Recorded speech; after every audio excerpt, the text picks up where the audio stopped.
고린도전서 15장 57절 58절 57절 58절 284쪽 우리 다 같이 화면 보이죠? 우리 아이들 화면 켜주세요. 우리 아이들과 같이 이 57절 58절 큰 목소리로 우리 같이 합독합니다. 시작. 우리 주 예수 그리스도로 말미암아 우리에게 승리를 주시는 하나님께 감사하노라. 그러므로 내 사랑하는 형제들아, 견실하며 흔들리지 말고 항상 주의 일에 더욱 힘쓰는 자들이 되라.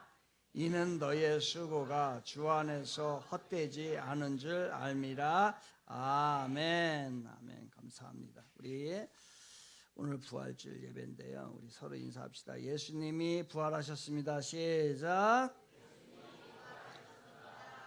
다시 한번 뒤에도 앞뒤에도요. 예수님이 부활하셨습니다. 시작. 예수님 부활하셨습니다. 다시 한번 인사합니다. 하나 이글스도 부활했습니다. 시작. 하나 이글스 미쳤어요. 지금 2등이에요. 2등.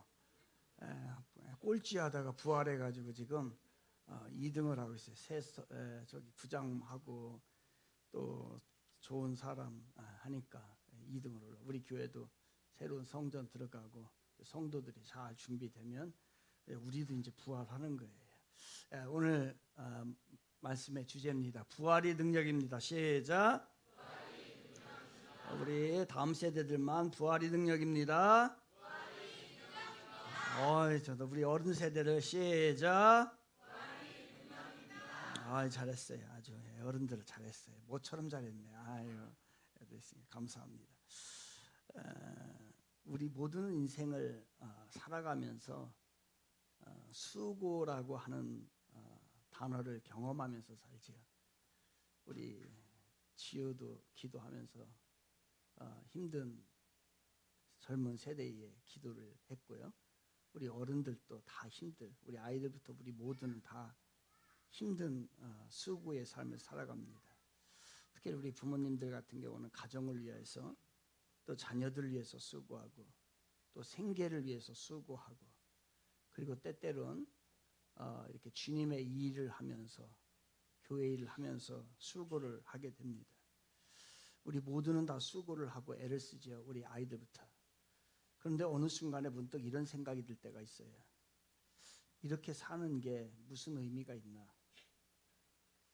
결국 다 사라지는 것 아닌가? 이 땅에 죽으면 모든 것이 다 끝나는 게 아닌가? 라는 그러한 생각을 우리가 하게 되죠.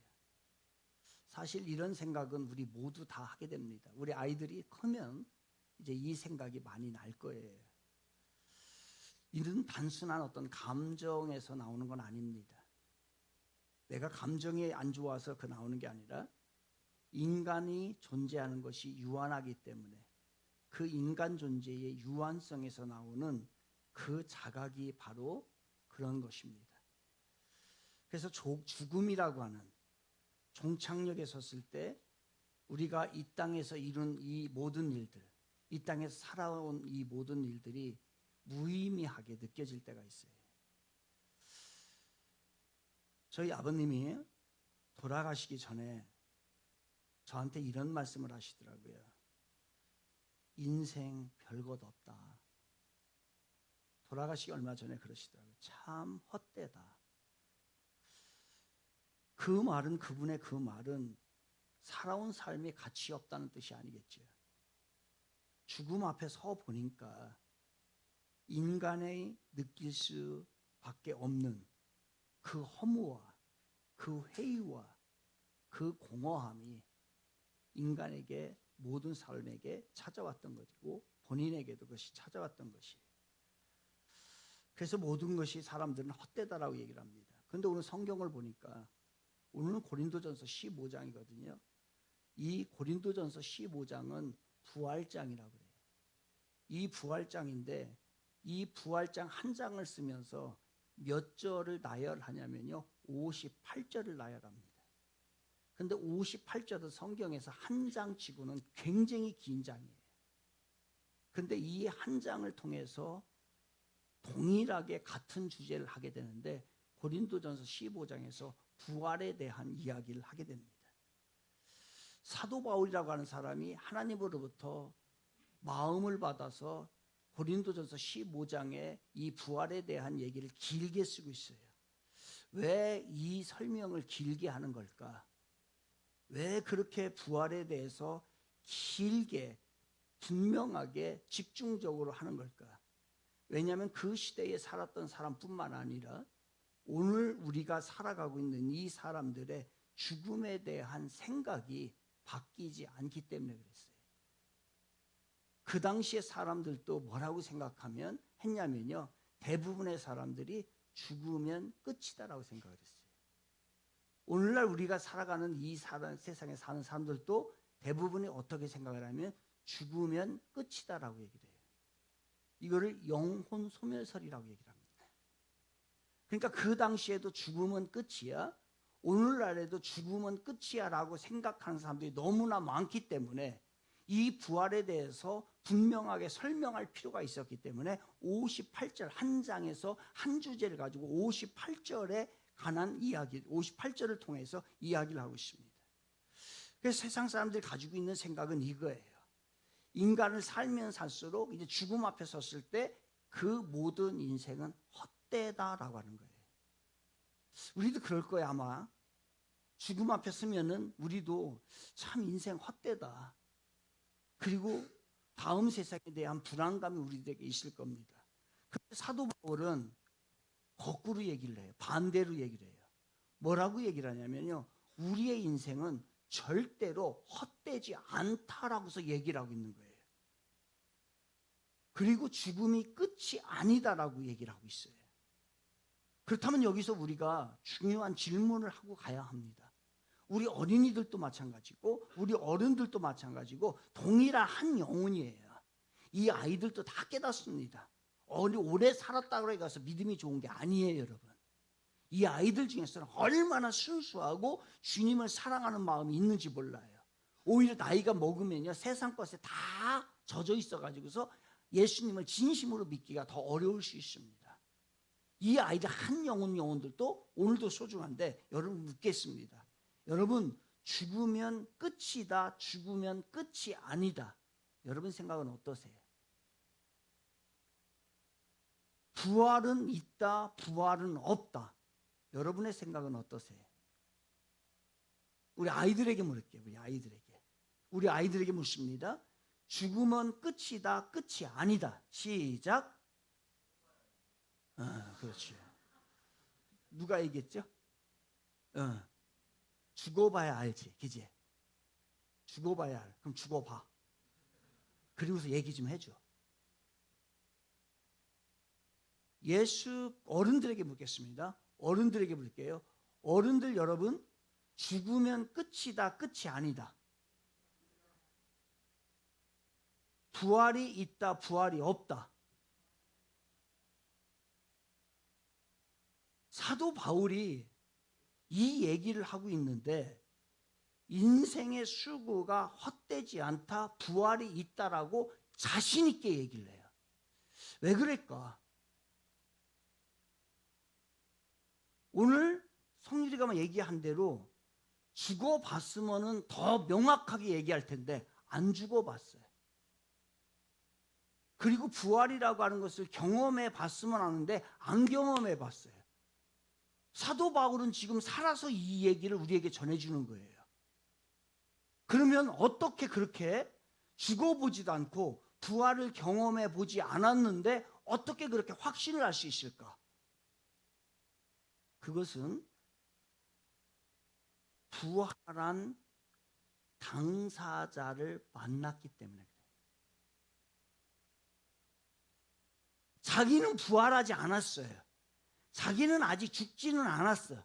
그런데 부활을 했던 분을 만나서 그 당사자를 만났는데 그분이 죽었다가 살아난, 부활을 한 그분을 직접 사도 바울이 만났어요. 그래서 죽어봐야 안다라고 하는 것은 틀린 답이에요. 그것은 무슨 얘기냐면은 내가 사도 바울이 죽어 보고서 말한 게 아니고 부활을 경험해 보고서 한 얘기가 아니고 그 당사자를 만나 보니까 진짜 죽었던 사람이 살아 있더라는 거예요. 그분이 예수 그리스도예요. 그럼 다른 얘기를 하면 무슨 얘기예요? 부활을 믿는 사람은 다음 세상에 대한 자신 있는 그 내세를 믿는 사람은 바로 부활한 그 당사자를 만났을 때 그게 믿어지는 거예요. 다른 얘기를 하면 무슨 얘기예요? 그 부활하신 죽음 후에 다시 살아나신 예수를 안 만난 사람은 죽었다 깨나도 얘기를 해도 부활이 안 믿어져요. 누구 말대로 죽어봐야 알아. 그런데 이 세상에서 내가 직접 경험은 하진 않았지만 그 당사자가 있어서 그분을 사도 바울이 다메섹이라는 곳에서 직접 만났어. 예수님이 며칠 3일 전에 십자가에서 분명히 그분이 돌아가셨어요. 그런데 3일 후에 그분이 살아서 자기에게 나타났어.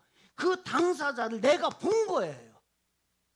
그러니까 그 당사자를 봤으니까 믿어지는 거예요. 그러면 우리들이 이 부활의 신앙과 내세에 대한 것은 지식과 이론 절대로 아니에요. 내가 경험하지 않고는, 내가 예수를 만나보지 않고는, 내가 그분을, 부활하신 그분을 경험하지 않고는 내가 도저히 그것이 믿어질 수 없는 것이 뭐냐면 죽음 후에 대한 세상의 이야기고 그리고 부활에 대한 이야기예요. 그래서 사도 바울이 분명하게 이야기를 하는 거예요. 이건 이론으로 여러분의 머리로 죽어봐야 아는 이야기로 이게 아니란 말이에요. 내가 그 부활하신 예수님을 진짜 믿고 만나면 내가 봐왔으니까, 내가 그분을 경험했으니까 그 사실이 믿어지는 거란 말이에요. 다른 얘기를 합니다. 왜 예수가 안 믿어질까? 왜 부활이 안 믿어질까? 왜 죽음 위에 닿은 세상에 대해서 우리는 그러면 끝이지 영혼 소멸설을 믿을까? 그거는 부활한 예수님을 아직 못 만났기 때문에 그래요. 그분에게 아무리 이야기를 해도 이거는 이론과 지식이 아니기 때문에 경험으로 체험되어야 될 이야기이기 때문에 이것은 안 되는 거예요. 저희 집안의 이야기를 좀 한번 해보겠습니다. 저희 집안에는 34명의 사람이 있어요. 저희 어머니부터 34명의 사람이 있는데 언제가 말씀을 드린 대로 34명이 모두 다 예수를 믿습니다. 그래서 저는 우리 집안을 뭐라고 얘기를 하고 싶냐면 부활의 후예라고 얘기를 하고 싶어요. 그래서 따져봤어 다시. 그랬더니 목사가 둘에다가 사모도 있고 전도사 1명, 장로 1명, 권사 2명, 집사가 8명. 그 다음에 나머지는 다 예수를 믿는 34명이에요. 그래서 세상적으로 오늘 따져봤어. 세상적으로 따져봤더니 의사도 있고 교수도 있고 대기업 부장도 있고 과장도 있고 회계사도 있고 세무사도 있고 우리 최연소 부장도 있어요. 우리 집안에는. 최연소 부장은 누구냐면 우리 학생부 부장 김주혜.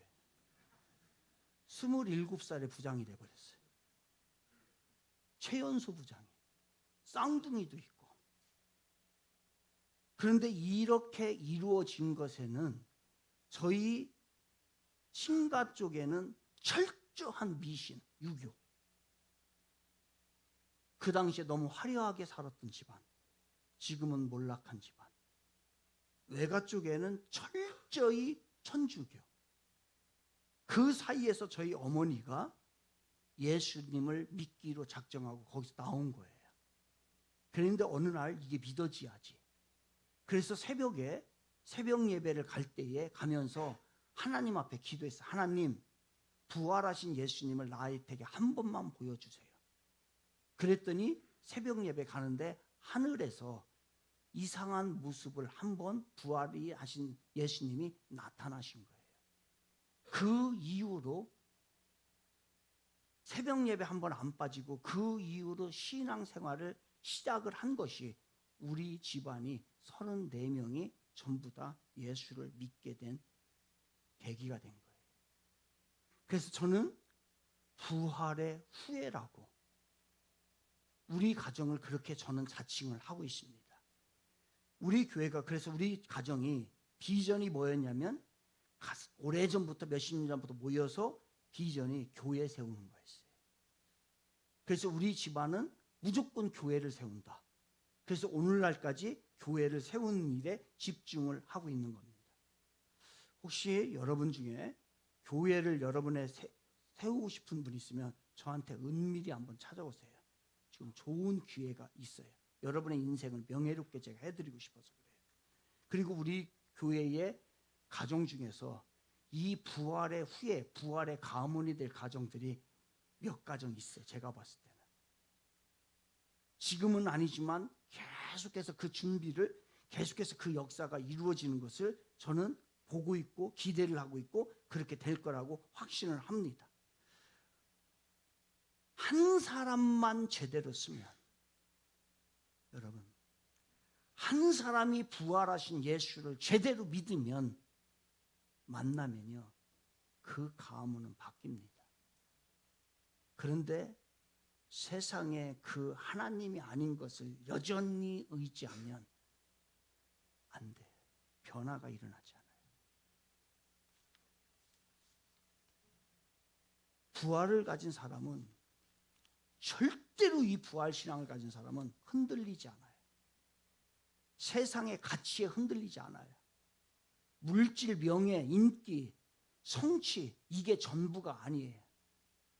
이런 것이 때로는 필요하지만 이것에 목숨 걸지 않습니다.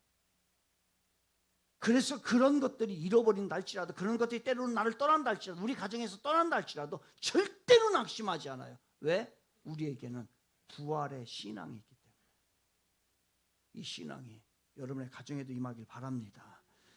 그래서 부활의 신앙을 가진 사람들은 주님의 일을 최우선적으로 하고 주님의 일에 힘써 일할 때에 하나님이 그 부활신앙을 통해서 힘을 공급해줘요. 우리가 복음을 전하고 교회를 세우고 사랑을 실천하는 이 모든 일들이 쉬운 일이 아닙니다, 여러분. 남을 위해서 사는 것이, 남에게 이로움을 준다는 것이, 주님의 일을 한다는 것이 여러분 결코 쉬운 일이 아니에요.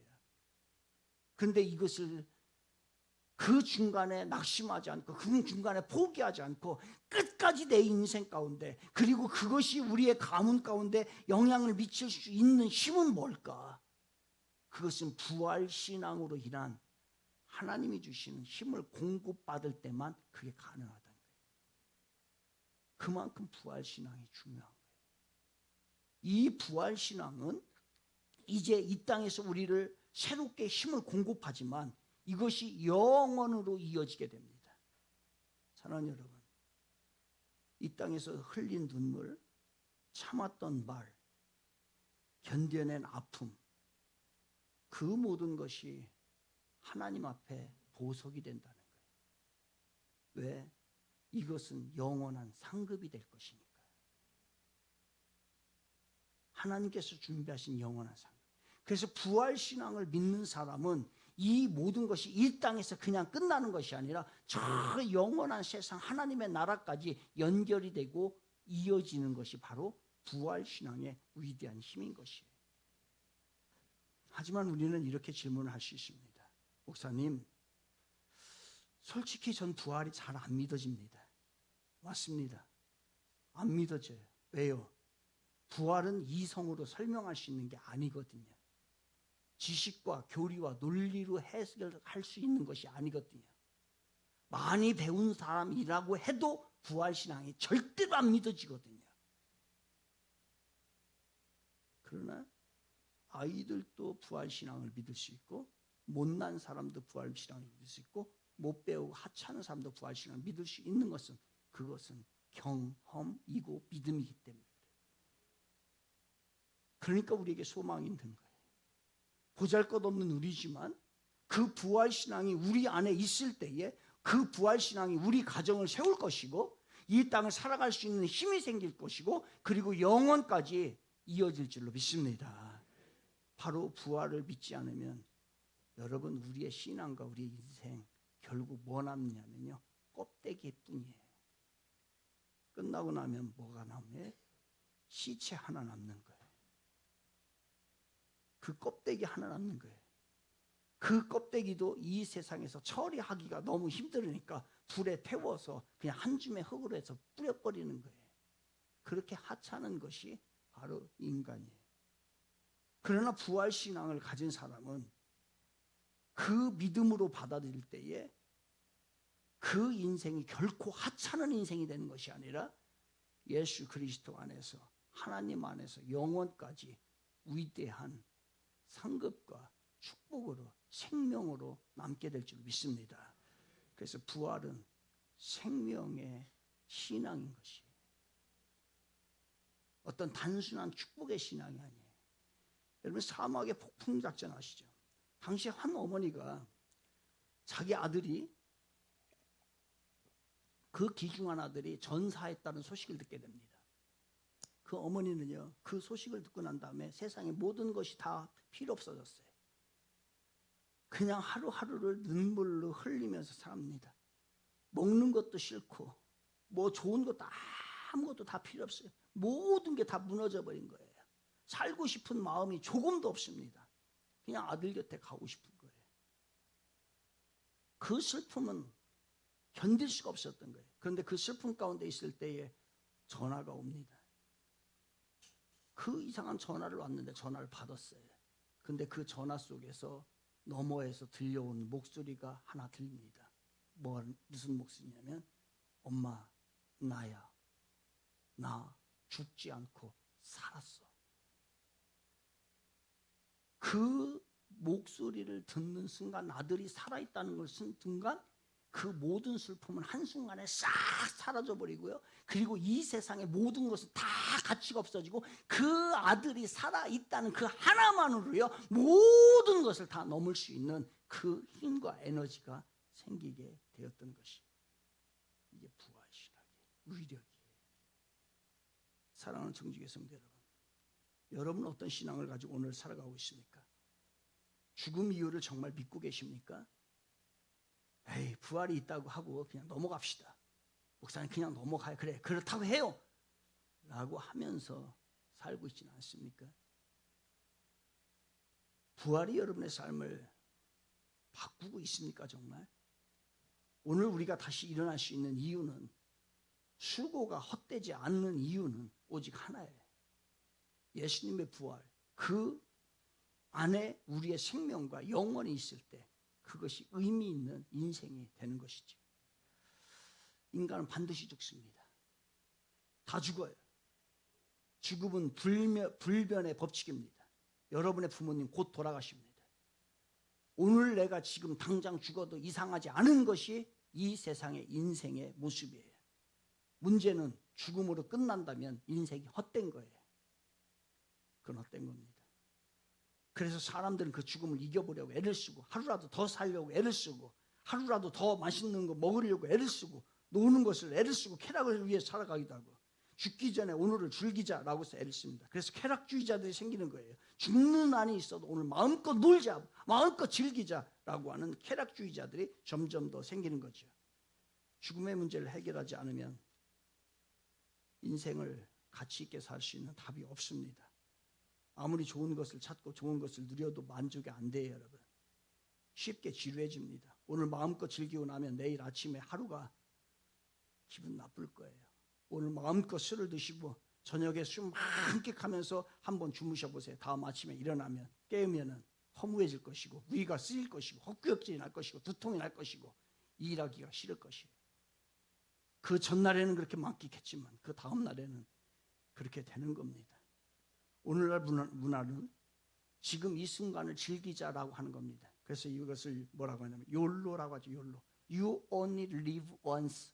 한 번 살아가는 인생, 당신, 너를 위해서, 나를 위해서 살아가자. 욜로로 살자라고 합니다. 한 번 사는 것 인생 즐기며 살자. 그러나 우리는 욜로로 가는 게 아니에요. 우리는 욜로 가는 게 아니라 졸로 가야 돼.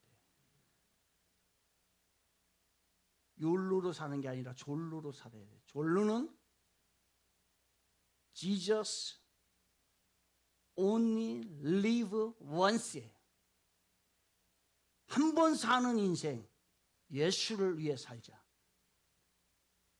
그게 죄가 만든 졸로예요.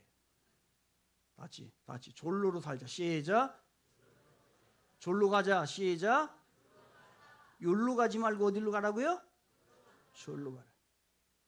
나 자신을 위해서 살지 말고